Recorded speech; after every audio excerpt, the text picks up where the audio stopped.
मतलब बहुत डिफरेंस है ना वोट में।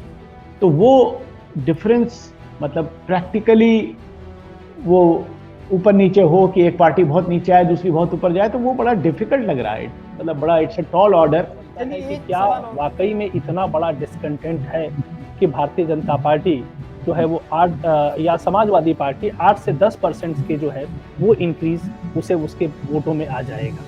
क्योंकि अगर जब से अगर 8 से 10% का स्विंग समाजवादी पार्टी के पक्ष में नहीं आता है तो उसकी सरकार बनने की संभावना जो है वो सीमित हो जाती है। और बड़ी इंटरेस्टिंग बात यह कि हर पार्टी कास्टिज्म बहुत बुरी बात है, जातिवाद नहीं होना चाहिए और हम जातिवाद के अगेंस्ट हैं। हर पार्टी टिकट जाति के हिसाब से देती है, लीडर्स को अपनी पार्टी में लेती है जाति के हिसाब से, मिनिस्ट्री बढ़ती है जाति के हिसाब से, हर चीज जाति के हिसाब से। जी जी जी, निश्चित रूप से अखिलेश ने यह कोशिश की है कि वो अपने आप को जो ओबीसी समाज है उसके जो है सबसे कद्दावर नेता के रूप में अपने आप को प्रस्तुत करें। और इस कड़ी में निश्चित रूप से वो उनमें एक राजनीतिक परिपक्वता भी आई है। 5 साल वो सत्ता में रहे और 5 साल विपक्ष में रहे हैं। एक फायदा जो जयंत और अखिलेश के अलायंस को हुआ कि उससे इलेक्शन से कुछ महीने पहले तो लग रहा था कि कोई है ही नहीं सामने, बीजेपी अकेली पार्टी है और इलेक्शन होगा और फिर जाहिर सी बात है कोई कुछ कर तो पाएगा नहीं। माइनॉरिटीज का जो वोट है वो कंसोलिडेट हुआ है फेवर में समाजवादी पार्टी के पक्ष में। अब बीजेपी को जाहिर सी बात है, बीजेपी ने क्योंकि इतनी अच्छी परफॉर्मेंस दी थी पिछले इलेक्शन में, इसलिए जहां भी अच्छी भी देगी तो वो उससे कम होगी। नमस्कार, मैं हूं रामदत्त त्रिपाठी और मेरे साथ दो प्रोफेसर हैं, दो विद्वान लोग हैं। एक पश्चिम से, एक लखनऊ राजधानी या पूरब भी कह सकते हैं उस लिहाज से, प्रोफेसर अजमेर बेग अलीगढ़ मुस्लिम यूनिवर्सिटी से और प्रोफेसर शशिकांत पांडे अंबेडकर यूनिवर्सिटी लखनऊ से। और आज हम ये जानना चाहते हैं कि उत्तर प्रदेश चुनाव को लेकर के क्या हम मतदाताओं का रुख या मूड, उनके मुद्दे, उनकी चिंताएं कुछ समझ सकते हैं क्या, या क्या हमने समझा है अब तक। लेकिन उससे पहले मैं ये जानना चाहूँगा आप दोनों विद्वानों से, और मैं चाहूँगा कि शुरू में मैं एक ही सवाल पूछूं, आप भी उसका जवाब दें, जब आपका खत्म हो तो आप भी उसी का सवाल का जवाब दें। बाद में फिर अगर जरूरत होगी तो हम कुछ और जिज्ञासा होगी दर्शकों के बिहाफ पे तो वो हम बात कर लेंगे आपसे। पहली बात तो ये जानना चाहते हैं कि ये चुनाव में मैं देख रहा हूँ कि बहुत सारे लोग हैं जिनका राजनीति से कोई मतलब नहीं है डायरेक्ट, या यूपी से कोई मतलब नहीं है, तो भी बहुत कीन ऑब्जर्वर हैं और जानना चाहते हैं, देखना चाहते हैं। मतलब इसका क्या कोई राष्ट्रीय परिप्रेक्ष्य भी है इस चुनाव का, कोई नेशनल इंपॉर्टेंस भी है, नेशनल कॉन्टेक्स्ट भी है बेग साहब? देखिए, नेशनल कॉन्टेक्स्ट सिर्फ कई एस्पेक्ट से हो सकता है, लेकिन मेरी समझ से सबसे इंपॉर्टेंट तो ये है कि यूपी इंडिया का सबसे बड़ा स्टेट है और वहां का इलेक्शन बहुत ही इंपॉर्टेंट हो जाता है, क्योंकि यूपी को जो पार्टी यूपी में डोमिनेंट होती है वही पार्टी नेशनल लेवल पर डोमिनेंट होने की उसकी पॉसिबिलिटी ज्यादा होती है। और खासतौर से 2024 में नेशनल इलेक्शंस आने वाले हैं, तो हर आदमी को ये लगता है और सही लगता है कि अगर यूपी में जिस पार्टी की पोजीशन अच्छी होगी तो उसकी पॉसिबिलिटी, ऑल्दो जरूरी नहीं है, अभी वक्त है उसमें, कि उसकी पॉसिबिलिटी होगी कि आगे आने वाले चुनाव में भी वो अच्छा परफॉर्म करेगी पार्टी। और जाहिर सी बात है, यूपी में इतनी सीट्स हैं लोकसभा की, तो जो यूपी का एक बड़ा चंक कोई पार्टी अगर ले जाती है 24 में, तो वो जाहिर सी बात है राष्ट्रीय लेवल पर उसकी अहमियत होगी। तो यूपी का इलेक्शन बहुत इंपॉर्टेंट इस वजह से हो जाता है, और जाहिर सी बात है बड़ा स्टेट है तो सबको क्यूरियोसिटी होती है। और कुछ ही स्टेट्स में एक साथ इलेक्शन होते हैं, अब तो पूरे मुल्क में एक साथ इलेक्शन हो नहीं रहा है, स्टेट इलेक्शन हो रहे हैं, कई और स्टेट्स में इलेक्शंस हो रहे हैं, लेकिन यूपी उन सब के मुकाबले बहुत बड़ा है और शायद सब मिलाने तो उनसे भी बड़ा है। तो दुनिया का 5वां या 6ठा तो सबसे बड़ा देश प्रोफेसर होता। शशिकांत पांडे, केवल इतना ही इम्पोर्टेंट है कि इससे आगे लोकसभा चुनाव का कुछ संकेत मिलेगा, या और भी कुछ मुद्दे, बड़े चीजें स्टेक पे हैं? त्रिपाठी जी, जहाँ तक बेग साहब ने कहा मैं उससे इत्तेफाक रखता हूँ। इसमें कोई दो राय नहीं कि उत्तर प्रदेश पर केवल भारत में नहीं बल्कि पूरी दुनिया की निगाहें हैं।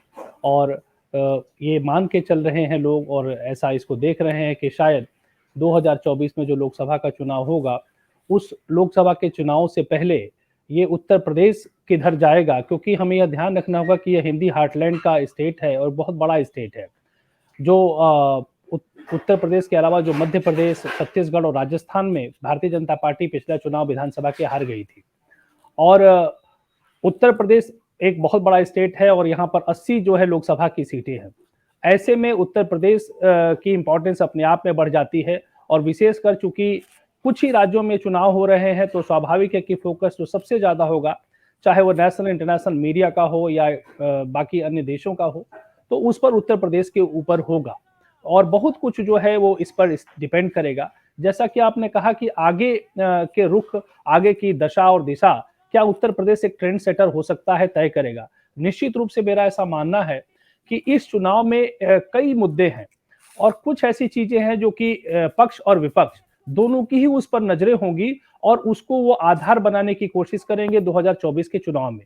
उदाहरण के लिए भारतीय जनता पार्टी को अगर हम लें, तो भारतीय जनता पार्टी इस चुनाव में जो सबसे ज्यादा अगर वो किसी चीज पर वो रिलाई कर रही है, तो उसने जो एक लाभार्थी जो स्कीम चलाई, जो बेनिफिशियरी स्कीम्स, वो उस पर फोकस कर रही है कि अगर वो उसके पक्ष में जाता है, हक में जाता है, तो हम ये पूरी की पूरी नैरेटिव जो है, जो कास्ट की नैरेटिव को हम क्लास की नैरेटिव में कैसे बदलें, और हम उसके बिना पर जो है आगे चुनाव में जाएं और कि हमने ये डेवलपमेंट के काम किए हैं, तो वो उसको इशू बनाने की कोशिश करेंगे। इसके अलावा जो विपक्ष है, वहीं वो दूसरी तरफ उसको घेरने की कोशिश करेगा, क्योंकि कुछ तमाम मुद्दे ऐसे हैं, चाहे बेरोजगारी का मुद्दा है वो देशव्यापी है, वो महंगाई का मुद्दा है वो देशव्यापी है, या फिर कहीं नहीं कहीं एक सेंस ऑफ इनसिक्योरिटी जो रही है माइनॉरिटीज में, तो वो उसको उस मुद्दे पर कैपिटलाइज करने की कोशिश करेगा। ये कुछ ऐसे इश्यूज हैं जो कि चुनाव के बाद हमें पता चलेंगे। और प्रोफेसर बेग, और क्या मुद्दे आपने देखे खास करके पश्चिमी उत्तर प्रदेश का अगर हम जिक्र करें, जहां किसान आंदोलन इतना बड़ा था, और पिछली बार 2017 के चुनाव में जो है वो कम्युनल राइट्स भी एक बहुत बड़ा मुद्दा थे, तो और क्या मुद्दे थे जो पांडे जी ने बताया इसके अलावा? जी बिल्कुल, यही सब चीजें हैं। जैसे वेस्टर्न यूपी में खासतौर से जो है पिछली बार एक कम्युनल पोलराइजेशन काफी हद तक था, और जाहिर सी बात है, आप जानते हैं पॉलिटिकल एक्टर्स उसको एग्रेवेट भी कर देते हैं, तो उसकी वजह से बीजेपी को ऑब्वियसली काफी फायदा हुआ। और प्लस ये कि जो डोमिनेंट कम्युनिटीज में जैसे जाट्स हैं फॉर एग्जांपल वेस्टर्न यूपी में, तो उनका बड़ा डोमिनेंट सपोर्ट बीजेपी के लिए रहा। हमने देखा कि इवन 19 का लोकसभा इलेक्शन, उसमें भी करीब 90% जाटों के वोट बीजेपी को मिले, और उससे पहले भी बहुत ज्यादा सपोर्ट मिला। तो जाहिर सी बात है, जाहिर जाट कम्युनिटी ज्यादातर फार्मिंग कम्युनिटी है, तो वो सारे लोग जो हैं वो अब उस तरह से बीजेपी से खुश या सेटिस्फाइड नहीं है। फिर वो फार्म लॉस का इशू आ गया उसके अलावा, तो उन सब चीजों की वजह से बीजेपी की वो परफॉर्मेंस या वो सिचुएशन इलेक्टोरली, तो इस इलेक्शन में कोई भी आदमी बता सकता है कि नहीं है। अब बीजेपी को जाहिर सी बात है, बीजेपी ने क्योंकि इतनी अच्छी परफॉर्मेंस दी थी पिछले इलेक्शन में, इसलिए जहां भी अच्छी भी देगी तो उससे कम होगी। तो वो परफॉर्मेंस, ये इसके लिए कोई बहुत आपको पॉलिटिकल साइंस या इलेक्टोरल स्टडीज का ज्ञान नहीं चाहिए बताने के लिए कि वो उससे खराब करेंगे। अब कितना करेंगे ये तो 10 तारीख को पता लगेगा, लेकिन ये कि कुछ देखिए हाँ बिल्कुल, पिछले चुनाव तो बिल्कुल असाधारण चुनाव था जिसमें बहुत ज्यादा पोलराइजेशन था। पांडे जी, पिछले बार की तुलना में अगर करें और इस बार, तो सोशल जो अलायंसेस हैं, जिसमें खास करके जातियों से भी हम उसको पहचान कर सकते हैं, आसान पहचान जाती है, तो क्या फर्क आया है? क्या जो बीजेपी के साथ जो तमाम हिंदू जातियां एकदम इकट्ठे हो गई थी, गोलबंदी हो गई थी, और खास करके हिंदू मुस्लिम चुनाव हो गया था, तो इस बार क्या उसमें कुछ कमी आई? कुछ जातियां, कुछ वर्ग क्या छिटके हैं बीजेपी से? और वो ये जो नया गठबंधन उधर हुआ है जयंत चौधरी और अखिलेश यादव का, उसके साथ आए हैं लोग हट के वहां से? देखिए त्रिपाठी जी, हम यहीं से अगर शुरू करें आपके प्रश्न के अंतिम भाग से, कि जो आरएलडी और जो समाजवादी पार्टी का अलायंस हुआ और उसकी वजह से क्या जो पिछली बार की जो जातीय गोलबंदी थी, और जैसा कि बेग साहब ने कहा कि जाटों ने जो है 90% के करीब लगभग जो है, जो जस्ट पिछला इलेक्शन हुआ था उसमें उन्होंने मतदान किया था भारतीय जनता पार्टी के पक्ष में। केवल मेरा ऐसा मानना है कि दलों के आपस में अलायंस हो जाने से लोगों के व्यक्तिगत जो आपस में जो इक्वेशन है वो नहीं बदल जाते, क्योंकि स्वाभाविक रूप से राजनीतिक दल जो है उनके अपने लाभ और हानि के संदर्भ में वो एक दूसरे के साथ जुड़ते हैं। और अगर हम पिछला चुनाव जो जस्ट पीछे चुनाव है उसको अगर याद करें तो बसपा और कांग्रेस और ये आपका जो समाजवादी पार्टी आरएलडी, ये सब जो पार्टियां थी ये कई बार इन्होंने मिल करके भी आपस में चुनाव लड़े और वो ट्रांसलेट नहीं किया। तो लेकिन अभी जो इक्वेशन बदला है, विशेषकर अगर हम पश्चिमी उत्तर प्रदेश की बात करें तो पश्चिमी उत्तर प्रदेश में जो किसान आंदोलन और वो एक लंबे समय तक चूंकि आंदोलन चला और जयंत ने इसी दौरान जो चौधरी अजीत सिंह की मृत्यु हो जाना, जयंत के ऊपर लाठीचार्ज होना, राकेश टिकैत का जो उसमें रोना, एक कुल मिलाकर के एक माहौल ऐसा बना कि वो उसने एक मोमेंटम को जो है वो बनाए रखा है और उसका लाभ निश्चित रूप से इस अलायंस को मिलेगा। अगर इन परिस्थितियों के बैकड्रॉप में शायद अलायंस न होता तो मैं इसे बहुत महत्व नहीं देता जी, लेकिन चूंकि कई चीजें उसमें प्लस हो रही हैं, चाहे वो महंगाई का मुद्दा हो, वो कोविड का मुद्दा हो, बेरोजगारी का मुद्दा हो, लेकिन उसमें जो सबसे बड़ा जो फार्मर्स एजिटेशन था और जिस तरह से जयंत ने लगातार रैलियां की, उन्होंने उस पर कैपिटलाइज करने की कोशिश की है। हालांकि भारतीय जनता पार्टी ने उसको कवर अप करने के लिए पश्चिम में सबसे ज्यादा जाट कैंडिडेट फील्ड किए हैं। और एक चर्चा यह भी है कि जो समाजवादी पार्टी के तरफ से जो मुस्लिम कैंडिडेट्स फील्ड हुए हैं वो क्या जाट वोट्स उधर उतने ही कंफर्टेबली वो ट्रांसफर करा पा रहे हैं समाजवादी पार्टी के पक्ष में, ये थोड़ा सा देखना होगा क्योंकि बहुत कुछ इस पर डिपेंड करेगा। लेकिन निश्चित रूप से पश्चिम में तो यह समीकरण उनके पक्ष में बनता हुआ दिख रहा है। अन्य क्षेत्रों की अगर हम बात करें, जी बोले। हाँ, बताइए। अन्य क्षेत्रों की अगर हम बात करें तो अन्य क्षेत्रों में कुछ इस एक निश्चित रूप से जो सबसे बड़ा जो प्लस दिखाई देता है इस समाजवादी पार्टी गठबंधन के पक्ष में, वो ये दिखाई पड़ता है कि कहीं ना कहीं जो माइनॉरिटीज का जो वोट है वो कंसोलिडेट हुआ है फेवर में समाजवादी पार्टी के पक्ष में बड़े पैमाने पर, क्योंकि बसपा जो है इससे पहले के चुनाव में वो रेस में रहती थी कि वो उसकी सरकार बन सकती है। चूंकि एक जनरल परसेप्शन जो बना है कि बसपा जो है वो सरकार बनाने की रेस में बाहर है और इसलिए जो ये अल्पसंख्यक मतों का जो है कहीं एक मुश्त जो झुकाव जो समाजवादी पार्टी के पक्ष में दिखाई पड़ रहा है अक्रॉस द स्टेट, वो कहीं ना कहीं समाजवादी पार्टी के पक्ष में जो है वो एक आप कह सकते हैं कि जाता हुआ दिखाई पड़ रहा है। अन्य जहां तक जातियों की बात है, मुझे ऐसा कोई स्पेसिफिक जानकारी नहीं है कि हम ये कहें कि लोअर ओबीसी में से यह वर्ग टूट के उधर जा रहा है। नहीं, लेकिन प्रोफेसर बेग, पांडे जी का थोड़ा लगता है फ्रीज हो गया।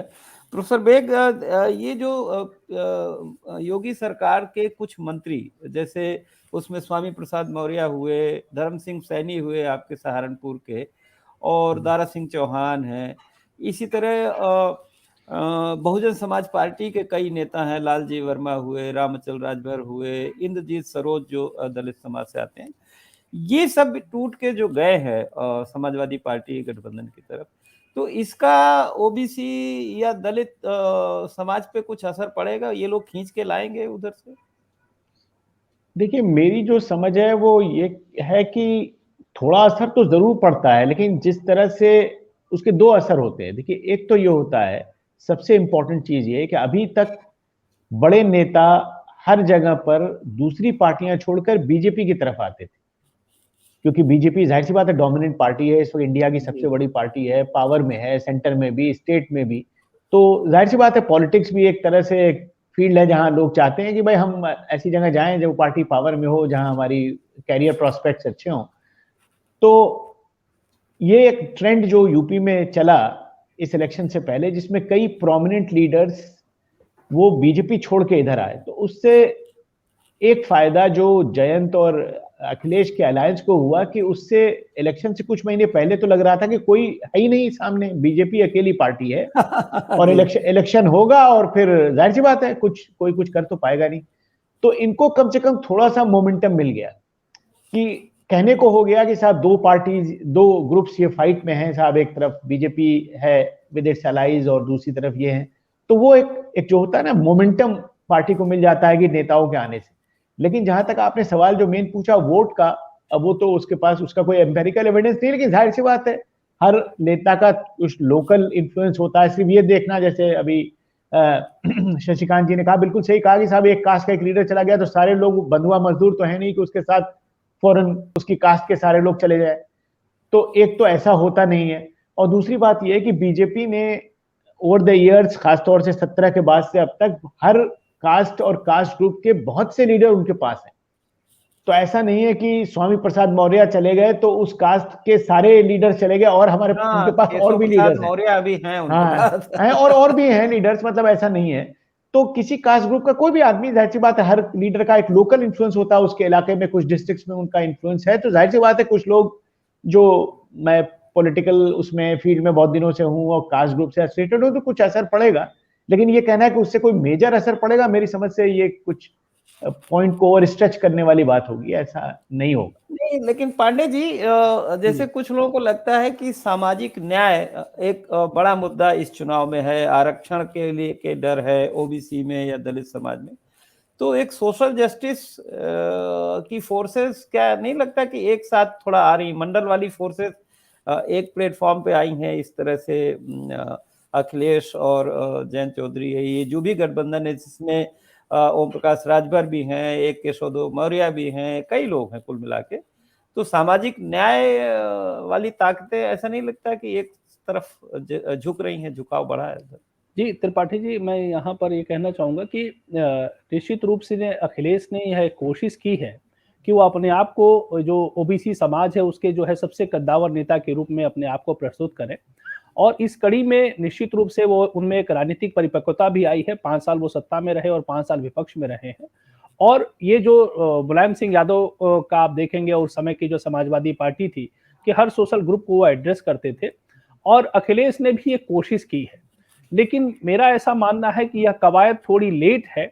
उन्होंने ये कोशिश की कि निश्चित रूप से जिनका आपने नाम लिया कि उनको जोड़ने की। प्रोफेसर पांडे का नेटवर्क लगता है कुछ कमजोर हो रहा है जी। हाँ, कहीं ना कहीं ऐसा मुझे लगता है कि अगर ये कवायद थोड़ा और पहले शुरू होती तो शायद उसके जो है वो लाभ जो है वो ज्यादा समाजवादी पार्टी को मिलते, क्योंकि जैसा कि बेग साहब ने कहा, भारतीय जनता पार्टी ने ये कोशिश किया है, और कोशिश नहीं, उन्होंने काफी हद तक, अगर हम पूरा 14, 17 और 19 की परफॉर्मेंस उनकी देखें तो उन्होंने एक माइनॉरिटी कम्युनिटी को छोड़ करके हर वर्ग में उन्होंने एक पैरेलल लीडरशिप तैयार करने की कोशिश की है, उनके में से नेतृत्व तैयार करने की कोशिश किया है।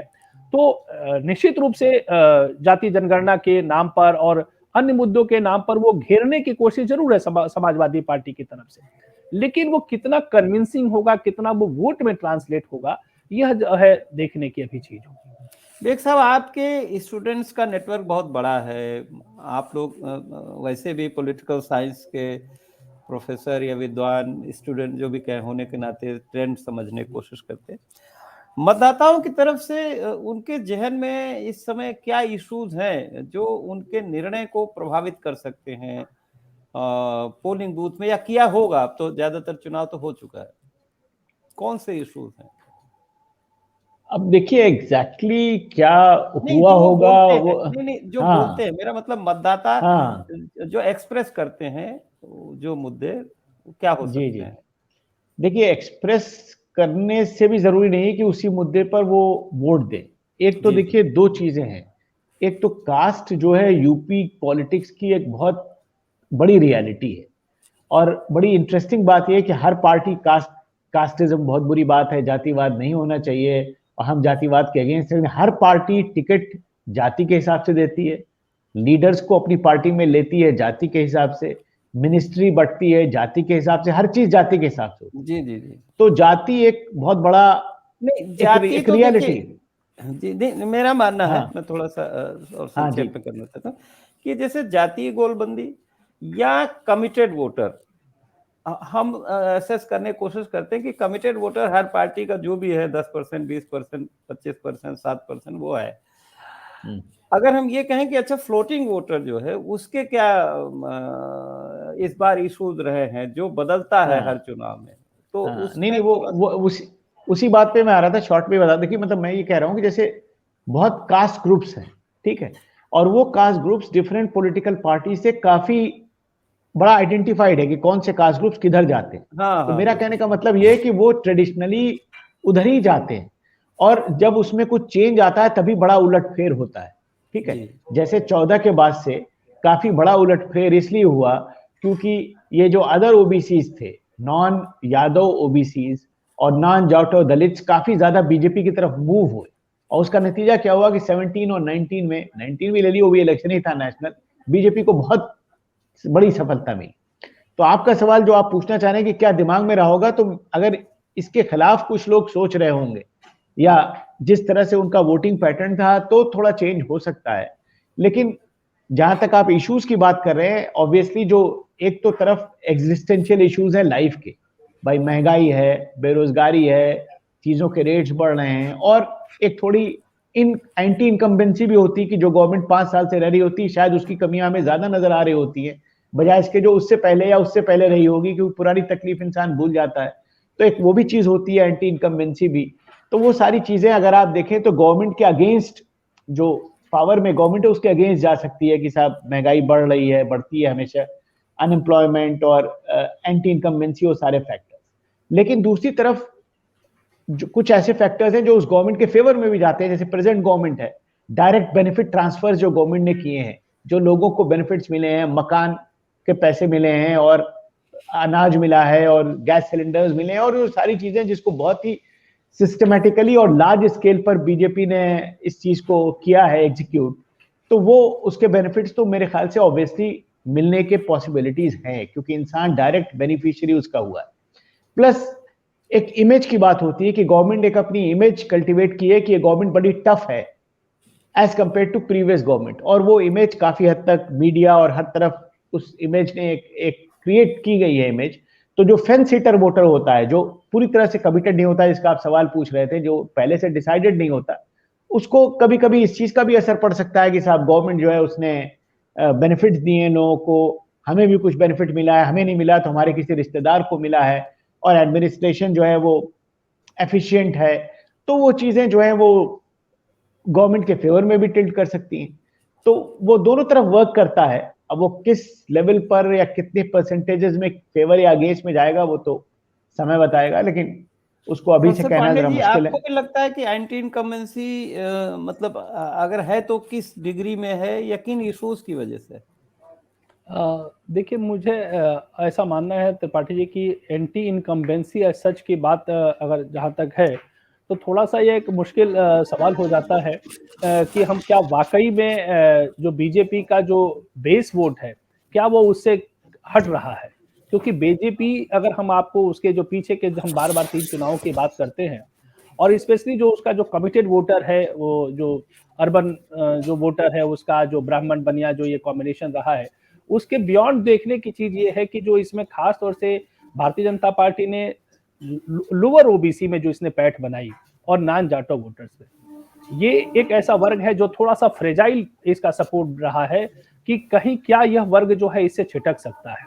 भारतीय जनता पार्टी ने, आपने जिक्र किया था स्वामी प्रसाद मौर्य का, मैं जरूर आपको ये बताऊंगा कि स्वामी प्रसाद मौर्य का के जाने की वजह से ओबीसी वोट छिटक जाएगा ऐसा मेरा तो नहीं मानना, क्योंकि कोई भी पॉलिटिकल पार्टी एक कंस्टिट्यूएंसी को नर्चर करती है, अपने साथ जोड़ती है, तो एक लंबे समय तक उसके साथ वो काम करती है।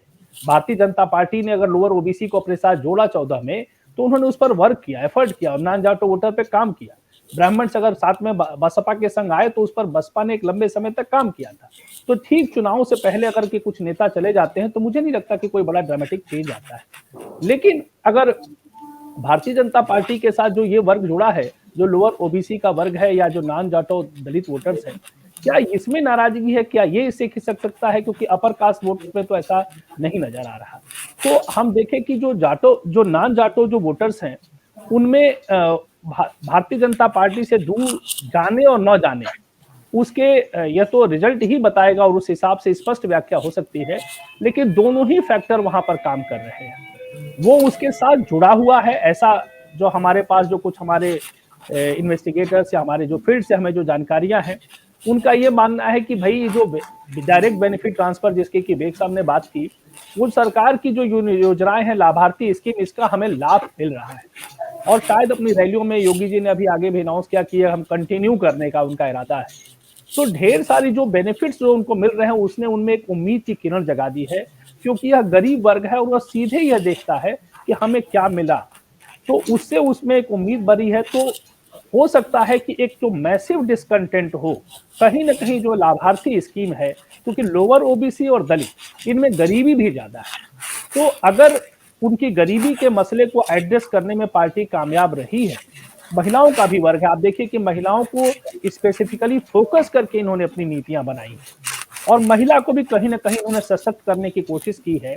और हमारी अपनी स्वयं की जो हम लोग सर्वे करते रहे हैं उसमें जानकारी है कि महिलाओं का एक बड़ा तबका उत्तर प्रदेश में लगभग 45 से 50% स्वयं का इंडिपेंडेंट डिसीजन लेने लगा है। तो ऐसे में वो वोकल नहीं होगा, शायद हमें विजिबल ना हो, दिखाई ना दे, लेकिन ये वर्ग जो है कितना भारतीय जनता पार्टी के साथ रहा है, लोअर ओबीसी, नॉन जाटो दलित और महिला इन जनरल हम ले लें दोनों में से, यह बहुत कुछ जो है इलेक्शंस के रिजल्ट के माध्यम से हमारे सामने स्पष्ट होगा। क्योंकि प्रोफेसर बेग, यूथ जो खास करके नौकरी की तलाश में रहता है, हमने देखे कि काफी बड़े बड़े प्रदर्शन भी हुए, आंदोलन भी हुए, यूथ वाले हुए, शिक्षा मित्रों के हुए, तो आपको लगता है कि ये मतलब सरकार के खिलाफ जा सकते हैं, क्योंकि यंग माइंड अक्सर होता है थोड़ा रिबेल, एंटी एस्टेब्लिशमेंट होता है? नहीं, वही मैं कह रहा हूं। देखिए, ऐसा है कि एक पार्टी गवर्नमेंट में 5 साल से है, तो और अपनी बेस्ट परफॉर्मेंस ऑलमोस्ट वो दे चुकी है। तो अगर कुछ परसेंटेज में यूथ डिसइल्यूजन्ड हैं, डिसएंचांटेड हैं और शायद वोट भी ना दें, तो कुछ परसेंटेज उसमें कमी आ सकती है। लेकिन इशू यहाँ इलेक्शन में ये होता है कि क्या इतनी कमी आएगी कि दूसरे के नंबर से मेरे नंबर ज्यादा हो जाए? तो वो बड़ी मुश्किल चीज है, क्योंकि बीजेपी का जो वोट परसेंटेज था वो इतना ज्यादा था और दूसरे कॉम्पिटिटर्स का इतना कम था कि वो उसको क्रॉस करना है। क्योंकि इवेंचुअली ये तो first pass the post system है कि जिसकी ज्यादा सीट्स आएंगी उसको सब कुछ मिल जाएगा। तो वो चीज जो है वो इंपॉर्टेंट है। तो ऐसी कोई चीज सामने नजर नहीं आ रही है, ऐसे कोई फैक्टर्स नजर नहीं आ रहे हैं जो बहुत सिग्निफिकेंट चेंज वोटिंग बिहेवियर में होगा। हाँ, थोड़ा बहुत चेंज तो वैसे भी होता है। और इन सब फैक्टर्स के चलते स्पेसिफिक पे बात कर ले, जैसे ज्यादातर हमने जो खबरें पढ़ी है, रिपोर्ट्स पढ़ी, वो ये कह रही हैं कि पहले 2 फेज में खास करके पश्चिम में, चूंकि पिछली बार 2017 में बीजेपी बहुत पीक पे परफॉर्म कर चुकी थी जी, तो वहां लॉस हो रहा है बीजेपी को। आपको लगता है लॉस हो रहा है तो कितना हो रहा है? देखिए, ऐसा है कि ये बात कहना है कि लॉस हो रहा है कि नहीं, ये तो कोई भी आदमी बता देगा लॉस होगा ही, क्योंकि इतनी ज्यादा अच्छी परफॉर्मेंस थी और ये सारे बड़े स्ट्रॉन्ग फैक्टर्स हैं जो हम सब अभी बात कर चुके हैं। तो उसके बाद सीट्स तो कम होंगी, लेकिन कितनी कम होंगी ये कहना बहुत मुश्किल है। मतलब ये तो अब इस तरह के जो मार्केट सर्वेज आप रोज देखते हैं, टेलीविजन पे आते हैं, और जाहिर सी बात है जब मैं फंड करूंगा आपके सर्वे को तो आपको मुझे ही जिताना है। तो वो तो पहले से सर्वे से पहले से भी वही बात कह रहे हैं और फिर बाद में वही हो जाएगा। तो कुछ लोग कह रहे हैं कि बीजेपी हाफ बसपा साफ, आपको लगता है? नहीं, देखिए, बसपा को बहुत अंडररेट लोग कर रहे हैं। मेरी समझ से ऐसा होने की पॉसिबिलिटी नहीं, क्योंकि हर इलेक्शन में आप देखें बसपा ने एक सब्सटेंशियल वोट शेयर उसका है, वो उसको लेती है। अब चाहे सीट्स में वो ट्रांसलेट ना हो, कितना होगा वो तो जाहिर सी बात है, वोट्स का डिस्ट्रीब्यूशन ऐसा होता है कि आप पहले से नहीं बता सकते। लेकिन बसपा जो है मेरी समझ से 16, 17, 18% वोट के आसपास रहेगी। तो वो बड़ा इंपॉर्टेंट वोट है, क्योंकि उस 16, 17, 18% में यूपी में बहुत ज्यादा सीटें नहीं मिलती। सीट तभी मिलती है जब 20 के ऊपर आप जाते हैं। नहीं, बात आप सही कह रहे हैं। मुझे 17-18% पे वोट सीट नहीं मिलेगी, लेकिन आप दोनों को मैं हरा और जिता सकता हूं ना। आप दो जो मेन कैंडिडेट्स हैं, मेरे वोट्स की वजह से कोई जीत जाएगा, कोई हार जाएगा। तो मैं इवेंचुअली इंपॉर्टेंट प्लेयर हूं, मतलब सरकार बनाने में नहीं इंपॉर्टेंट हूं। सीट्स मुझे ना मिले तो उसको एनालिसिस में लेना बहुत जरूरी है बसपा को, कि बसपा कांग्रेस भी क्या पांडे जी यही रोल प्ले कर रही है हराने वाला? क्योंकि कुछ लोग कहते हैं कि जब कांग्रेस थोड़ा मजबूती से लड़ती है तो बीजेपी का नुकसान हो जाता है, क्योंकि अपर कास्ट के लिए एक विकल्प मिल जाता है। जी, ये बिल्कुल ये चर्चा में है कि एक तरफ बसपा जो है वो कितना सत्य है, ये कोई हमारे पास स्टैटिस्टिक्स नहीं है, लेकिन कि बसपा जो है वो एक तरह से भारतीय जनता पार्टी को जिताने की कोशिश उस हिसाब से कैंडिडेट फील्ड कर रही है और कांग्रेस पार्टी जो है उसे हराने के हिसाब से फील्ड कर रही है। लेकिन इसमें कितना सत्य है ये तो अभी चुनाव के बाद का जो रिजल्ट ही आएगा। लेकिन हाँ, ऑफ कोर्स जो भारतीय जनता पार्टी के जो कोर वोटर रहे हैं ट्रेडिशनली उत्तर प्रदेश में और कांग्रेस के भी, तो उसमें से एक समुदाय विशेषकर ब्राह्मण कम्युनिटी, जिसका कि एक बड़ा सेजेबल प्रेजेंस है उत्तर प्रदेश में, वो पहले कभी वो कांग्रेस का वोटर हुआ करता था। तो ऐसे में अगर कोई ऐसा चेहरा उनकी तरफ से आता है, कुछ पॉकेट्स में ऐसी न्यूज है कि वो कहीं कहीं पर आइसोलेटेड कहीं उनके कैंडिडेट्स अच्छा लड़ रहे हैं, तो वो हो सकता है कि वो भारतीय जनता पार्टी को डैमेज करे। लेकिन ओवरऑल कितना कांग्रेस डैमेज कर पाएगी, ये थोड़ा अभी भी कहना मुझे लगता है मुश्किल होगा। पांडे जी, आपने ब्राह्मण्स की बात करी, अंबेडकर नगर से लेके गोरखपुर और कहीं कहीं बनारस में ये माना जा रहा है कि ब्राह्मण्स नाराज हैं और विजिबली प्रत्यक्ष रूप से समाजवादी पार्टी के साथ है, समर्थन कर रहे हैं, चाहे राकेश पांडे हो वहाँ, चाहे वहाँ हरिशंकर तिवारी का परिवार हो, उधर कमलापति त्रिपाठी का परिवार हो। इसका कोई इम्पैक्ट? मेरा ऐसा मानना है त्रिपाठी जी की ये आपने जिनो जो नाम लिए, इनमें राकेश पांडे का जो परिवार है वो अम्बेडकर नगर में निश्चित रूप से वो वहां पर उनका मजबूत कद है। और उनके अलावा भी वहां पर जो समीकरण बन गए हैं, जो दो बसपा के कद्दावर नेता, और अम्बेडकर नगर वैसे भी जो है वो पहले तो बसपा का वो गढ़ हुआ करता था, और इन नेताओं के समाजवादी पार्टी में आ जाने से वो निश्चित रूप से जो है वो अम्बेडकर नगर की सारी विधानसभा सीटों में वो भारतीय जनता पार्टी के लिए मुश्किलें होनी है।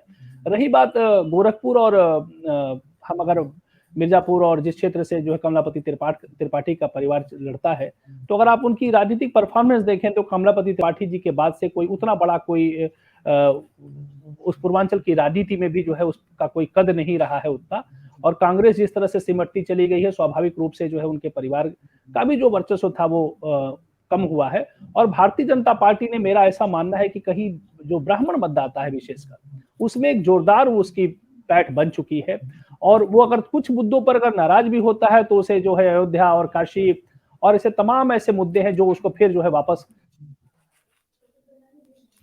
बेग साहब, ये अयोध्या, काशी, मथुरा, अयोध्या खास करके इस चुनाव में कितना बड़ा मुद्दा है या नहीं है? राम मंदिर का बनना, काशी कॉरिडोर का बनना वहां, और मथुरा के लिए इशारा करना आगे के लिए। देखिए, ये तो एक अंडरलाइंग स्ट्रांग मुद्दा है ही है, इसको कहने की आवश्यकता नहीं है। ये तो एक स्ट्रांग मुद्दा है क्योंकि भारतीय जनता पार्टी का मेन इलेक्टोरल प्लान तो हिंदुत्व है, बाकी सारे तो एडिशनल चीजें हैं ना। जैसे जो हम लोगों ने बेनिफिट ट्रांसफर की बात कही कि साहब ये भी कर दिया तो जो लोग उसमें नहीं आ रहे हैं वो इससे आ जाएं, तो मेन तो वही। और जाहिर सी बात है, एक बड़ा इफेक्टिव इलेक्टोरल स्ट्रेटेजी है कि मेजॉरिटी कम्युनिटी को एक इस तरह के इश्यूज दिए जाएं, इमोटिव इश्यूज जो उनको एक साथ बांध लें, उनके सारे डिफरेंसेस जो हैं वो डिसॉल्व हो जाएं। तो वो तो अंडरलाइंग जो जिसको कहते हैं अंदर का जो जेल है वो तो वही है, तो वो तो इफेक्टिव है, उसकी बात कहने की जरूरत ही नहीं। सबको पता है कि वो इशू किसने क्रिएट किया और कौन उसमें लीड कर रहा है और किसको बेनिफिट मिलेगा। वही उनके कोर वोटर्स को बांध के भी रखे हुए हैं। जाहिर से वही मैं कह रहा हूं ना कि जो चीजें, जैसे अभी बहुत सही बात मेरी समझ से अभी शशिकांत जी ने कही कि जो आदमी छिटक भी रहा होता है, जैसे मैं नाराज हूं किसी वजह से, बहुत से लोग ऐसे आपने देखे होंगे जो फसल को जानवर चर गए उसकी वजह से नाराज हैं, नौकरी नहीं मिली और कोरोना में सही से काम नहीं हुआ। लेकिन एक तो ये है कि ये एक हिंदुत्व का जेल जो है वो उनको करीब लाता है, और दूसरा ये कि वो देखते हैं कि भाई स्ट्रांग पार्टी है और मतलब इसकी प्रेजेंस है और इनकी सेंटर में भी सरकार है, तो ऑल्टरनेटिव जब देखते हैं तो अक्सर उनको लगता है कि नहीं साहब ये ऑप्शन मेरे लिए सही नहीं है। जाहिर सी बात है, जो अपर कास्ट है वो उस पार्टी को, आप यूपी के ग्राउंड रियलिटी को जानते हैं, जो यादव डोमिनेंट पार्टी एसपी है, जो उसके ऊपर एलिगेशन भी लगता है और काफी हद तक सही भी है, तो अपर कास्ट के लोग उससे रिकॉन्साइल नहीं कर पाते ना ऑन द ग्राउंड कि कैसे उसको वोट दे। तो और तीसरा कोई ऑप्शन नहीं है। कांग्रेस जो है तो वो ऐसी पार्टी जो ब्राह्मण हमेशा उसके साथ रहे, नहीं इस वक्त वो कहने के लिए बहुत अच्छी है कि अगली बार देखेंगे, अभी तो आपकी कोई पकड़ जमीन पे नहीं है। तो वो सब घूम फिर के क्या हुआ, वोटर बस बीजेपी में ही आया। तो इवेंचुअली पार्टी के लिए वही इंपॉर्टेंट है कि आप चाहे नाराज हो या थोड़े से रुष्ट हो, लेकिन वोट तो हमें दें आप। तो वो सक्सेस बीजेपी की तो है उस हिसाब से। पांडे जी, जानवरों वाला मुद्दा मैं जहां भी देख रहा हूं या रिपोर्ट रहा हूं कि पूरब से पश्चिम और खास करके पूरब जो काऊ बेल्ट है, तो गांव में लोग बहुत परेशान हैं, जिनके पास 2 बीघे भी खेत है, फसल चर गई, रात भर जगना पड़ रहा है, बहुत लोग तो फसल बोना बंद कर दिए। आपको लगता है कि ये जो रूरल अनरेस्ट है और रूरल इकोनॉमी की भी वो है, उसमें ये मुद्दा और एग्रीवेट करेगा? जानवरों वाला मुद्दा लोगों का सोच सरकार के खिलाफ कर सकता है, नहीं कर सकता?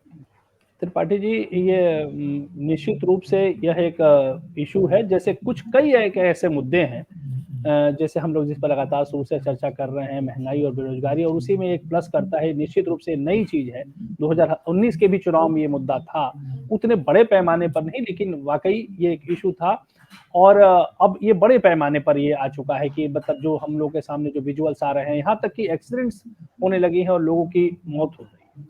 लेकिन फिर वही बात घूम फिर करके आती है कि जब एक मतदाता मतदान करने जाता है तो बहुत सारे पहलू होते हैं जो उसके दिमाग में होते हैं और वो उसकी सोच को प्रभावित करते हैं और उसको फाइनली जो है उस आधार पर वह वोट देता है। हो सकता है कि कोई व्यक्ति जो डायरेक्ट इसका जो जिसको नुकसान होता हो कि उसने एक बड़े पैमाने पर उसने खेती की और उसकी पूरी की कहीं लोन लेकर के किया हो और उसकी फसलें जानवर चर गए, वो हो सकता है वह व्यक्ति तो उससे डायरेक्ट पीड़ित है और वो पार्टी के विरुद्ध मतदान कर दे।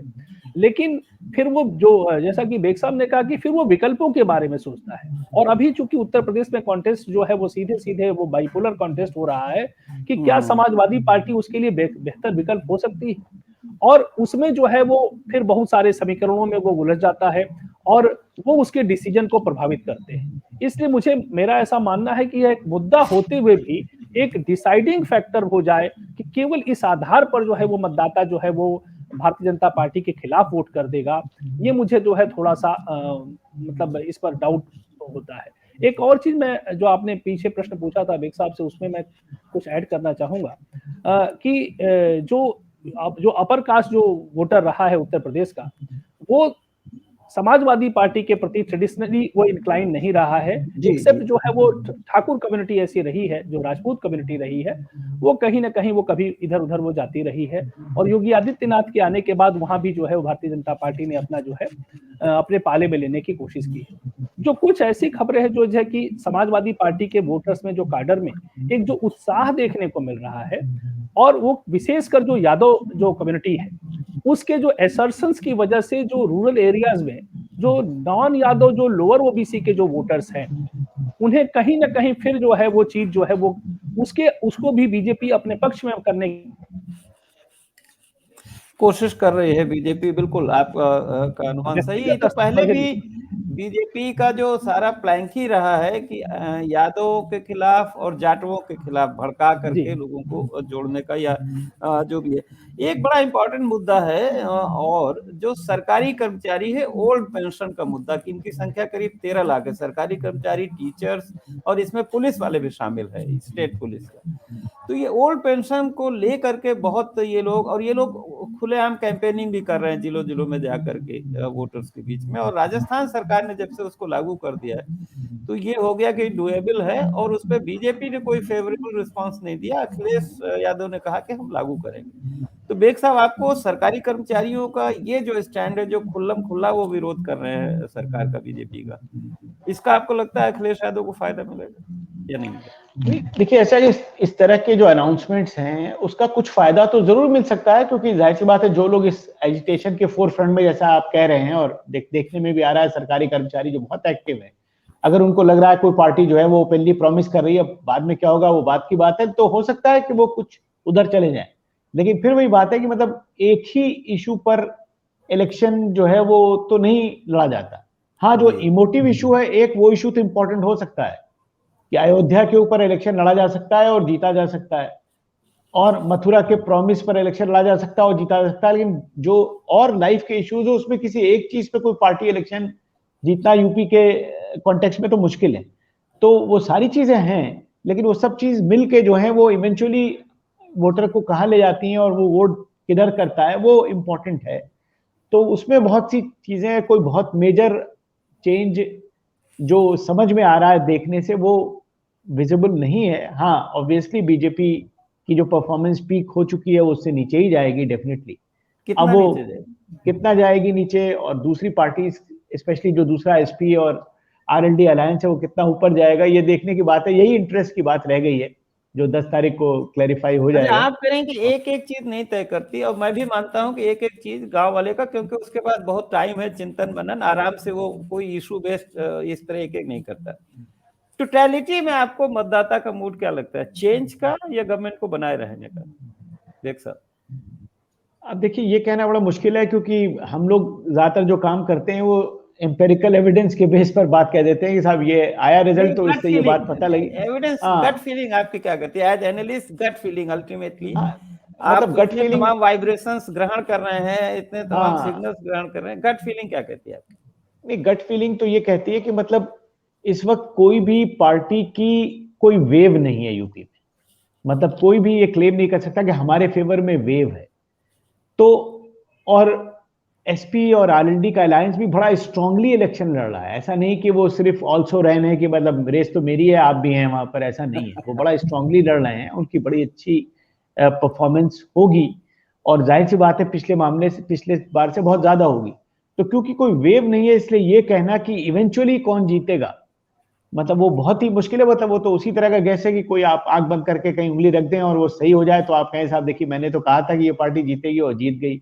तो कोई बेसिस नहीं है। लेकिन ये है कि इंटरेस्टिंग इलेक्शन इसीलिए है कि कोई चीज बहुत क्लियर नहीं है और आप जो लीडर्स की बातें हैं और जिस तरह का डेस्परेशन दोनों साइड में है उसको देख के आप अंदाज लगा सकते हैं कि सब डरे हुए हैं, मतलब उन्हें भी नहीं कॉन्फिडेंस है। तो जिस तरह के स्टेटमेंट्स बड़े बड़े लीडर्स के हैं। लेकिन मीडिया में जो खबरें आ रही हैं इस समय ब्यूरोक्रेसी को लेकर के कि साहब अयोध्या में डीएम के बंगले का जो वो नेम प्लेट के रंग बदल गई, भगवा से हरी हो गई फिर लाल हो गई, या ये खबरें आ रही है कि तमाम ब्यूरोक्रेट्स जो है वो अखिलेश यादव से मिलने की कोशिश कर रहे हैं। ये भी कह रहे हैं कि साहब लखनऊ के जनेश्वर पार्क में रंगाई पुताई शुरू हो गई। इसका कोई मतलब है इन इंडिकेशंस का? देखिए मेरी समझ से मैं इस पे कुछ कहना नहीं चाहता, लेकिन अब 24 घंटा अगर आपको न्यूज देनी है तो आप कुछ ना कुछ पब्लिक को एंटरटेन करना है आपको। जी, तो उसके ऊपर तो यकीन करना सही नहीं है। पांडे जी आपको क्या लगता है ओवरऑल आपकी फीलिंग क्या है? स्टेटस को रहेगा, यथास्थिति रहेगी या बदलाव का मूड है? त्रिपाठी जी, मैं इसे इस रूप में इसका विश्लेषण करना चाहूंगा कि पिछले अगर चुनाव 2017 के आधार पर, हालांकि कोई वो एक ट्रेंड नहीं होता कि जो 17 में हुआ वो आगे 22 में हो, लेकिन वहां पर भारतीय जनता पार्टी ने जो लगभग 10% की जो लीड ली थी और सीटों के संदर्भ में तो बहुत बड़ी गैप था दोनों पार्टियों में। तो ऐसे में एक फैक्टर होता है जो एनालिसिस का, वो ये बनता है कि क्या वाकई में इतना बड़ा डिस्कंटेंट है कि भारतीय जनता पार्टी जो है वो 8 या समाजवादी पार्टी 8 से 10% के जो है वो इंक्रीज उसे उसके वोटों में आ जाएगा।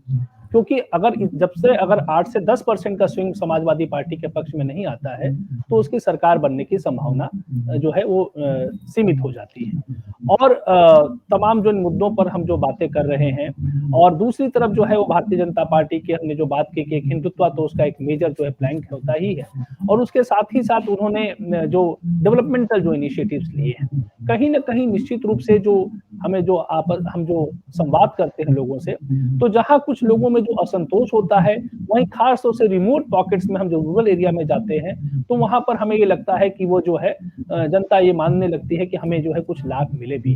तो यानी जो नेगेटिव होता है वो दूसरी तरफ से पॉजिटिव भी बन जाता है। तो ऐसे में मुझे लगता है कि बड़ी इंटेंस फाइट है, और चूंकि कोई बड़ा एक इशू ऐसा नहीं है जिसके आधार पर हम कह सके कि हाँ मैसिव जो है वो पोलराइजेशन किसी एक के पक्ष में हो रहा है, तो थोड़ा कहना बड़ा मुश्किल हो जाता है। ऑफ कोर्स ये बिल्कुल इसमें कोई दो राय नहीं है कि समाजवादी पार्टी का ग्राफ वो पहले की तुलना में काफी बेहतर होगा। वो कितना बेहतर होगा ये तो अभी ये कितना आपको क्या लगता है बेग साहब, कुछ आपको लगता है कितना स्विंग का अनुमान है अभी मतलब बीजेपी से अगर एंटी इनकम्बेंसी है, कुछ मुद्दों पर नाराजगी है, तो कितना उनका वोट कितने परसेंट घट सकता है? अब ये तो देखिए बहुत ही डिफिकल्ट सवाल आपने पूछ दिया, कितना घट सकता है। लेकिन मैं बार बार वही बात कहता हूं कि मतलब आपके नंबर बहुत ज्यादा कम होने चाहिए और मेरे बहुत बढ़ने चाहिए, तभी मैं टॉप करूंगा क्लास में। तो ये पॉसिबिलिटी बहुत जरा डिफिकल्ट है। अब जाहिर सी बात है पॉलिटिकल पार्टीज तो अपना एक्सपेक्टेशन करती है, लेकिन बीजेपी को बहुत नीचे आना है और समाजवादी को बहुत ऊपर जाना है। अभी तो शशिकांत जी ने 17 का एग्जाम्पल दिया है, लेकिन मेरे समझ से 19 को भी देखना चाहिए। जो लेटेस्ट इलेक्शन हुआ है, चाहे वो लोकसभा का रहा हो, उसमें तो बीजेपी को 50% वोट मिले और इनको मिले करीब 20% वोट, और बना लीजिए 25 कर लीजिए, चलिए इधर उधर के वोट लेके, तो उसमें मतलब बहुत डिफरेंस है ना वोट में। तो वो डिफरेंस मतलब प्रैक्टिकली वो ऊपर नीचे हो कि एक पार्टी बहुत नीचे आए दूसरी बहुत ऊपर जाए, तो वो बड़ा डिफिकल्ट लग रहा है। मतलब बड़ा इट्स अ टॉल ऑर्डर चलिए एक सवाल और पूछ लेता हूँ बिल्कुल अखबारी भाषा में, कि जैसे मुस्लिम्स का एकदम पक्का है, इस पे कोई दो राय नहीं है कि वो बिल्कुल एन मास जा रहे हैं साइलेंटली समाजवादी पार्टी के पास, जो भी 20% है।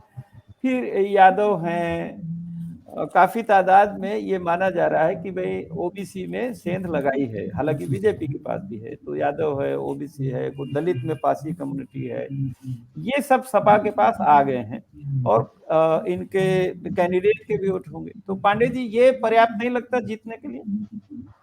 त्रिपाठी जी, जैसे हम ये सारी बातें, हम स्पेकुलेशन वाली बातें कह रहे हैं कि दलितों में पासी या अन्य समाज जो है वो समाजवादी पार्टी की तरफ आ गए हैं, हमारे पास कोई कंक्लूसिव एविडेंस नहीं है। एक चीज जरूर हुआ, आपको मैं बताऊं कि बेस वोटर्स जो उनके रहे हैं समाजवादी पार्टी की, अगर बात कर लें, उनका बड़ा हैवी पोलराइजेशन उनकी तरफ से हुआ है। जैसे अगर उसके यादव वोटर्स भी है तो उसमें भी और प्लस की संभावना है। जैसा कि आपको भी जानकारी होगी कि जो यादव बेल्ट है, जो खासतौर से जो अखिलेश यादव के जो उनका इलाका जो है, वहाँ बहुत हेवी वोटिंग हुई है। तो एक उम्मीद भी की जा सकती है कि निश्चित रूप से उन समाज से जो है उनको एक पहले की भी तुलना में और बेहतर सपोर्ट मिलेगा। जो मुस्लिम वोटर्स का जो कंसोलिडेशन उनके पक्ष में दिखाई दे रहा है वो भी बड़ा होगा। लेकिन अगेन फिर जब दूसरी बात आती है कि जो दूसरे वर्ग से बात आती है, तो जैसा कि बेग साहब ने कहा, और हम एक बीजेपी ने पिछली बार एक ऐतिहासिक जीत हासिल की थी अपने अलायंस के साथ मिलकर, 325 सीटें वो पार्टी लाई थी। स्वाभाविक है कि वो उस टॉल ऑर्डर को मेंटेन कर ले जाना अपने आप में बिल्कुल कठिन होगा, और बड़े पार्टी इनसाइडर्स भी शायद ऐसा नहीं मान रहे हैं कि हम उसको रिपीट कर पाएंगे। लेकिन वो जो ये ध्रुवीकरण है, ये कितना समाजवादी पार्टी के पक्ष में हो जाएगा कि वो उसको डिसाइसिव मैंडेट की तरफ ले जाएगा, या अन्य जो लोअर ओबीसी वर्ग है वो समाजवादी पार्टी की तरफ भाजपा को छोड़ करके, क्योंकि जब तक वो बड़े पैमाने पर उसका ट्रांसफर नहीं होगा तब तक जो है वो समाजवादी पार्टी की संभावनाएं जो है वो सरकार बनाने की नहीं लगती है। और चूंकि इस तरह का कुछ विजिबल साइन नहीं है, कई जगहों पर भाजपा के प्रत्याशियों कैंडिडेट के खिलाफ एक कहीं ना कहीं एक असंतोष भी है, और तो वो सब चीजें कुल मिलाकर के एक ऐसा माहौल तो बनाएंगी कि समाजवादी पार्टी पहले की तुलना में बहुत बेहतर परफॉर्म करेगी। लेकिन सरकार बनाने की तरफ हो जाएगी या उसकी सरकार बन जाएगी कि नहीं बन पाएगी, इस पर कुछ बहुत कन्विंसिंग रूप में कह पाना अभी मुश्किल है। लास्टली बेग साहब, आप पांडे जी ने अभी जिक्र किया कि भाजपा प्रत्याशियों के खिलाफ असंतोष दिखा, और शायद मैं भी इतने सालों से चुनाव कवर कर रहा हूं कि पहली बार देख रहे हैं कि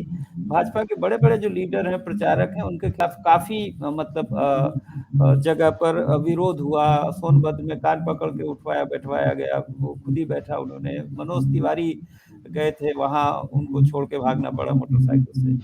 तो इस तरह का वोटर्स का एक खास पार्टी के खिलाफ उनको विरोध प्रदर्शन करना, ये क्या इंडिकेट करता है? ये सत्ता विरोधी रुझान इंडिकेट नहीं करता? नहीं, वो रुझान बिल्कुल इंडिकेट करता है, और हो सकता है कि उन सारी कॉन्स्टिट्यूंसीज में जहां इस तरह के एपिसोड्स हुए हैं वहां पे बीजेपी कैंडिडेट सिलेक्शन हार भी जाए। लेकिन 400 प्लस सीट्स का मामला है ना, मतलब ये कोई मतलब पैन स्टेट अगर फिनोमेना होता कि समझ लीजिए कि 50% सीटों में ऐसा हो गया कि साहब लोग तो देखने ही नहीं चाहते, तो ऐसा तो नहीं है। तो वो चीजें डिफरेंट जगहों पे हैं। कहीं कहीं लोग उस कैंडिडेट की इंडिविजुअल परफॉर्मेंस से भी बड़े नाराज होते हैं, क्योंकि बीजेपी के अंदर भाई वो सारे कैंडिडेट जो हैं वो बगैर कुछ किए इलेक्शन जीत गए थे पिछली बार, तो उनको लगा कि बगैर कुछ किए अगली बार भी जीत जाएंगे। मतलब मैं अपनी तरफ से कह रहा हूँ, जरूरी नहीं है कि मतलब उस जमाने में तो यही था कि साहब मोदी जी के नाम पर इलेक्शन हो गया, तो कितनी जगह के लोगों को एमएलए के नाम भी नहीं पता, फिर भी वो इलेक्शन जीत गए। तो जाहिर सी बात है पब्लिक नाराज होती है अपने रिप्रेजेंटेटिव से, तो लोगों ने वो डिमॉन्स्ट्रेशन किया या उनको दौड़ाया या जो कुछ भी किया, तो वेरी ऑब्वियस कि उन जगहों पर वो कैंडिडेट या दूसरे कैंडिडेट्स हार सकते हैं इलेक्शन। लेकिन मेरी समझ से ये कोई पैन यूपी फिनोमेना नहीं था। तो इसके बेस पर ये कह देना कि मतलब फाइनल रिजल्ट पे मतलब इवेंचुअली ऐसा ही होगा, ऐसा मुश्किल है। लेकिन जाहिर सी बात है ये एक चीज है जो इम्पोर्टेंट है कि ये सब चीजें कंट्रीब्यूट करती हैं। भाई आपकी सीट्स कम हुई तो ये फैक्टर था, ये फैक्टर था, और सारे फैक्टर्स हैं। जी। कई बार ये होता है, हम अखबारों में सर्वे देखते हैं कि चीफ मिनिस्टर या प्राइम मिनिस्टर के फेस को लेके कि कौन ज्यादा पॉपुलर है या किसकी तरफ ज्यादा आकर्षण हो सकता है। तो निश्चित रूप से इस बार एक तरफ योगी जी हैं, एक तरफ अखिलेश यादव हैं। दोनों किन चीजों को रिप्रेजेंट करते हैं सबको पता है। पांडे जी, इनका एडवांटेज डिसएडवांटेज कुछ आपको लगता है कि योगी जी का कोई, क्योंकि कई लोग कहते हैं योगी जी लाइबिलिटी हो गए हैं बीजेपी के लिए, तो इनका कोई एडवांटेज या डिसएडवांटेज आपको लगता है वोटर्स के दिमाग में होगा? देखिए, जहाँ तक योगी के एसेट हैं या लाइबिलिटी हैं, ये बहुत कुछ डिपेंड करता है कि हम किस वोटर्स के किस समूह से बात कर रहे हैं। स्वाभाविक है, जो भारतीय जनता पार्टी का जो कैडर है, जो उस पार्टी की विचारधारा, उसकी आइडियोलॉजी से अपने आप को कोरिलेट करता है, उसको वो एसेट के रूप में दिखाई देते हैं। वो हिंदू हृदय सम्राट उन्हें उनमें देखता है, उसको उसमें मोदी का विकल्प दिखाई देता है। और वहीं दूसरी तरफ जो है एक शार्प जो है हमें लाइन देखने को मिलती है कि जो उनका क्रिटिक है, जो उनकी नीतियों का विरोध करता है, वो उनके बड़े कटु आलोचक भी हमें देखने को मिलते हैं। अब इसमें यह तय कर पाना या ये कहना कि योगी जो है भारतीय जनता पार्टी के लिए एसेट होंगे या लाइबिलिटी होंगे, चूंकि पहली बार, भले वो चुनाव प्रचार में 17 में मुख्यमंत्री बनने के बाद देश भर में जाते रहे हैं, लेकिन पहली बार वो उनके बल पर भारतीय जनता पार्टी जो है वो चुनाव लड़ रही है। उनको 17 में वो चेहरा नहीं थे, तो इसलिए उनका जो एक लिटमस टेस्ट है ये उनके लिए कि वो कितना जो है अपने बल पर जो है वो भारतीय जनता पार्टी को आगे ले जा सकते हैं, क्योंकि ये मैंडेट कहीं ना कहीं उनकी 5 साल की गवर्नेंस के ऊपर, उनकी शासन के ऊपर है, और वो रिजल्ट के आधार पर ही हम इनको मूल्यांकन कर पाएंगे कि वो भारतीय जनता पार्टी के लिए एसेट बन रहे हैं या लाइबिलिटी बन रहे हैं। हाँ, बेग साहब, आपको क्या लगता है कि ये चीफ मिनिस्टरियल जो फेस है दोनों, वो दोनों अपनी अपनी पार्टी के लिए कितने बड़े एसेट है? क्योंकि अखिलेश यादव के भी कुछ बैगेज है, लैंड ऑर्डर। हर इंसान का अपना कुछ ना कुछ बैगेज होता है, कोई इंसान 100% परफेक्ट तो नहीं होता। और अखिलेश यादव का तो इशू ये है कि वो अकेले ही हैं, मतलब कोई ऑल्टरनेटिव फेस नहीं है कि मतलब मुझे हटा के आप शशिकांत जी को रख दें, वो तो वही हैं, वही होंगे फेस। बीजेपी में तो खैर ऑप्शंस हैं, जाहिर सी बात है, और ऑप्शंस की बात बीजेपी के कॉन्टेक्स्ट में इसलिए होती है क्योंकि ये बात सब लोग समझ रहे हैं कि बीजेपी की इंटरनल पॉलिटिक्स में योगी जी का कुछ कॉन्फ्लिक्ट सेंट्रल लीडरशिप से रहता है, क्योंकि वो वाहिद चीफ मिनिस्टर हैं जो अपनी एक प्रेजेंस रखते हैं और अपनी वॉइस रखते हैं बीजेपी के अंदर, other than the top 2 leaders. तो वो एक चीज तो है ही है कि इंटरनल एक कॉन्फ्लिक्ट वाली सिचुएशन है, और उनकी जो परफॉर्मेंस इस इलेक्शन में वो डिटरमिन करेगी कि मतलब वो आगे उनका पॉलिटिकल फ्यूचर किस तरह से चलेगा, क्योंकि उनके बहुत से जो समर्थक हैं, जो अभी शशिकांत जी ने बताया, जो उनके बड़े स्ट्रॉन्ग समर्थक वो भरत हैं, उनको वो इससे भी ऊंची कुर्सी पे देख रहे हैं आगे आने वाले समय में। तो वो उनका फ्यूचर क्या होगा वो तो इस परफॉर्मेंस पे डिपेंड करेगा, तो उनके लिए भी बड़ा इंपॉर्टेंट ये इलेक्शन इस पर्सपेक्टिव से भी है। मतदाताओं के लिए दोनों में कौन फेस ज्यादा ठीक आपको लगता है? कौन किसके? नहीं, वो तो वही है कि जब वो तो देखिए ऐसा है कि पॉलिटिकल लीडर्स ऐसे ही है जैसे फिल्म एक्टर्स होते हैं कि जो जिसका फैन होता है उसमें हर चीज अच्छी नजर आती है, और जो आदमी दूसरे एक्टर का फैन है, तो यहाँ तो वही है कि जो हमारा वोटर है उसको हम में सब अच्छा ही नजर आ रही है, आपको उसमें बुराई नजर आ रही होगी, तो वो तो बहुत अजीब सी चीज थी। आपने बेग साहब बहुत बारीक बात कही है, उस पर फिर से चर्चा होगी कि जो बीजेपी का इंटरनल डायनेमिक्स है, और उसमें तो लोग ये कह भी रहे हैं कि अगर बहुमत आ भी जाता है भाजपा का, तो भी कई लोग दावा कर रहे हैं कि ये जो मोदी जी का और योगी जी का, और जो आप दोनों विद्वान कह रहे हैं कि वो फ्यूचर प्राइम मिनिस्टर मटेरियल होके निकले हैं, वो ही शायद उनके लिए एक आगे दोबारा मुख्यमंत्री बनते हैं कि नहीं बनते हैं बीजेपी की जीत के बावजूद, वो भी एक बड़ा फैक्टर होगा कि क्योंकि कोई भी बड़ा नेता अपना प्रतिद्वंदी या अपना विकल्प जो है कम से कम पार्टी के अंदर नहीं रहने देना चाहता। तो बहुत बहुत धन्यवाद आप दोनों विद्वानों का, अलीगढ़ मुस्लिम यूनिवर्सिटी से प्रोफेसर अजमेर बेग साहब और अम्बेडकर यूनिवर्सिटी से प्रोफेसर शशिकांत पांडे जी हमसे बात करने के लिए, अपने जो स्टडी है अपनी जानकारी को शेयर करने के लिए। और दोनों विद्वानों ने बिटवीन द लाइंस बहुत सारी बातें कही हैं, जो समझने वाले हैं वो समझेंगे, हालांकि लोग ग्रहण अपने हिसाब से करते हैं, वो भी एक दिक्कत है। तो बहरहाल सबके लिए बहुत कुछ है दोनों तरफ से। बहुत बहुत धन्यवाद, नमस्कार। बहुत शुक्रिया आपका, थैंक यू। नमस्कार, मैं हूं कुमार भवेश चंद्र। इस कार्यक्रम में हम सियासत के जटिल दांवपेच को समझने और समझाने की कोशिश करते हैं। यह बताने की कोशिश करते हैं कि आप भले ही सियासत से मुंह मोड़ लें, लेकिन इसके असर से आप एक क्षण भी दूर नहीं रह सकते। इसलिए बेहतर यही है कि आप भी सियासत के हर लफ्ज को समझें, हर चाल को जाने, और हो सके तो आप भी सियासत करें, क्योंकि लोकतंत्र में केवल जनता की सियासत ही शांति और तरक्की को सुनिश्चित कर सकती है।